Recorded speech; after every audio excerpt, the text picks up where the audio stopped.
অসাধারণ নান্দনিক সৌন্দর্য, সুস্বাদু খাবার, হাজার হাজার বছরের পুরনো সংস্কৃতি আর ভূমধ্যসাগরীয় অঞ্চলের সহনশীল চমৎকার আবহাওয়া ইতালীয়দের পাশাপাশি বিদেশিদের কাছেও প্রিয় দেশ ইতালি। কর্মসংস্থানের জন্য দেশটিতে প্রায় 50 লাখেরও বেশি বিদেশি বসবাস করেন, তার মধ্যে প্রায় 3 লাখ প্রবাসী বাংলাদেশি।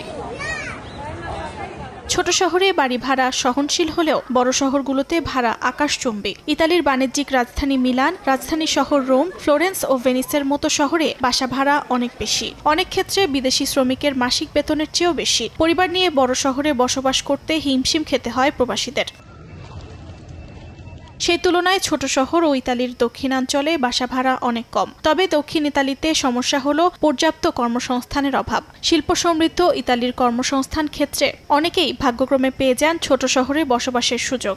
ইতালির বড় বড় শহরগুলিতে যে পরিমাণের বাসা ভাড়া বেড়েছে, সেই হিসাবে আমরা যারা এখানে কাজ করি আমাদেরকে বাসার খরচ চালিয়ে, আমাদের পরিবারকে খরচ চালিয়ে আমাদেরকে হিমশিম খেতে হচ্ছে। ইতালি বড় বড় শহরে বাসা ভাড়া তুলনামূলক একটু বেশি, আর ছোট ছোট শহরে বাসা ভাড়া তুলনামূলক যদি একটু কম হয়, তাহলে একজনের ইনকামে খুব সুন্দরভাবে ফ্যামিলি নিয়ে ইতালিতে চলা যায়। ইতালিতে সর্বনিম্ন বেতন 1150 ইউরো এবং দেশটির কর্মজীবী মানুষের গড় বেতন প্রায় 2500 ইউরো। তবে মিলান ও রোম সিটি সেন্টারে মাঝারি সাইজের একটি অ্যাপার্টমেন্ট ভাড়া প্রায় 1100 থেকে 1600 ইউরো। সে তুলনায় ছোট শহরে বাসা ভাড়া 500 থেকে 700 ইউরোর মধ্যে। সুযোগ সুবিধা ও শহরের চাকচিক্য থাকলেও বড় শহরের তুলনায় ছোট শহরের কর্মজীবী মানুষ জীবনকে বেশি উপভোগ করতে পারেন বলে সম্প্রতি এক গবেষণায় উঠে এসেছে।